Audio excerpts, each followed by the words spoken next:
শরীয়তে খেলাধুলা এটা নাজায়েজ নয়, খেলাধুলা জায়েজ। তবে খেলাধুলা দেখা নয়, নিজে খেলাধুলা করা, তাও 3 শর্তের সাথে। এটা সহজ বিষয় না। খেলাধুলা দেখা, খেলাধুলা দেখে আমার সময় নষ্ট করা কোনো অবস্থাতেই জায়েজ নেই। হ্যাঁ, আমি খেলাধুলা করতে পারবো 3 শর্তের সাথে। কয় শর্তের সাথে? 3 শর্তের সাথে। 1 নম্বর শর্ত হচ্ছে আমার খেলাধুলা করতে গিয়ে আমার খেলাধুলার মধ্যে শরীয়ত সাংঘর্ষিক কোনো বিষয়ে থাকতে পারবে না। অর্থাৎ আমি যে খেলাটা খেলছি এর মধ্যে শরীয়তের সঙ্গে সাংঘর্ষিকপূর্ণ বিষয় জুয়া, কোনো জুয়া থাকতে পারবে না, বাজি থাকতে পারবে না। শরীয়তের সঙ্গে সাংঘর্ষিকপূর্ণ বিষয়, আমি হাফ প্যান্ট পরে খেলাধুলা করছি, আমার সতর, আমার ফরজ সতর দেখা যাচ্ছে, হারাম। নারী পুরুষের অবাধে সেখানে চলাফেরা হচ্ছে, হারাম। আমি যেই খেলাধুলা করছি এইটা নন মুসলিম ইহুদি নাসারাদের সঙ্গে সাদৃশ্য রাখে, হারাম। 1 নম্বর শর্ত হচ্ছে আমার খেলাধুলা শরীয়তের সঙ্গে সাংঘর্ষিকপূর্ণ কোনো বিষয় আমার খেলায় থাকতে পারবে না।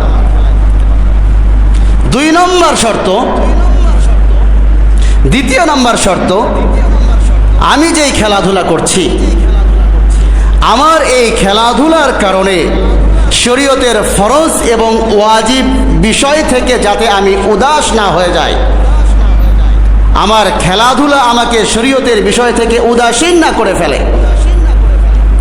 আমি খেলছি, ওদিকে নামাজ শুরু হয়েছে, ওইদিকে জামাত শুরু হয়েছে, ওইদিকে আমার কোরআন তেলাওয়াতের সময় হয়েছে, ওইদিকে আমার ভালো আমলের সুযোগ ছিল, আমি আমার খেলার কারণে শরীয়তের বিধানগুলি থেকে পিছিয়ে চলে আসলাম, শরীয়তের ফরজ এবং ওয়াজিবের পেছনে, ওয়াজিব থেকে আমি উদাস হয়ে গেলাম।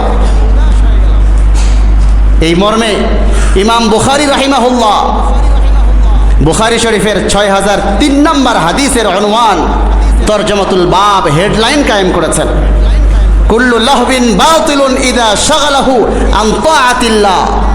ওই জাতীয় সমস্ত খেলাধুলা হারাম যেই সমস্ত খেলাধুলা একজন মানুষকে আল্লাহ তাআলার আনুগত্য থেকে দূরে সরায় দেয়।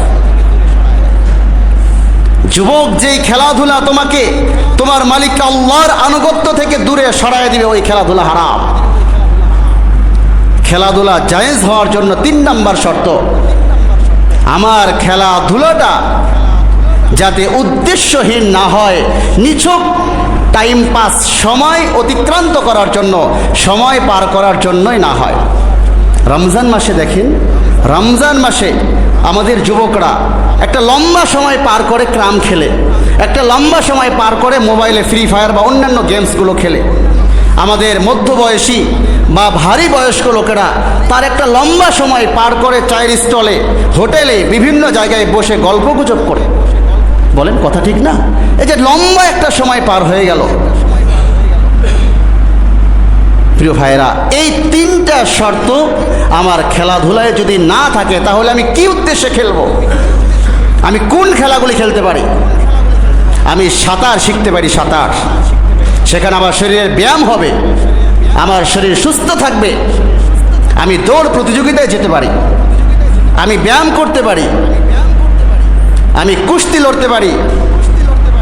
যে খেলাধুলোর কারণে, যদি ফুটবল হয় আমি ফুটবল খেলছি বা আমি র্যাকেট খেলছি, আমার উদ্দেশ্য হচ্ছে আমার শরীরটাকে ফিট করব, নামাজে রাখতে না, একেবারেই নির্দিষ্ট সময় নিয়ে, এবং এর দ্বারা আমার শরীয়তের কোনো আমল আমার ভিতর থেকে ছুটে যাবে না। উদ্দেশ্য হলো আমার শরীর ঠিক থাকবে, পুরুষ মানুষ, আমার দেহে বল থাকবে, আল্লাহর জমিনে আল্লাহর দ্বীনকে প্রতিষ্ঠিত করার জন্য জিহাদের ডাক আসবে, যুদ্ধের ময়দানে যাব, শরীক হব, শহীদ হব, আল্লাহর জান্নাতে যাব। এই নিয়ত যদি থাকে তাহলে সেই উদ্দেশ্যে আমি আমার শরীরকে ঠিক রাখার জন্য খেলাধুলা করতে পারি। কিন্তু যে 3 শর্তের কথা বলেছি, আজকের খেলাধুলাগুলোর মধ্যে 3 শর্তের সবগুলি পাওয়া যায়। যদি এই 3 শর্তের কোনো বিষয়ে পাওয়া যায়, সেই খেলা কোনো অবস্থাতে জায়েজ না, হারাম, হারাম, হারাম।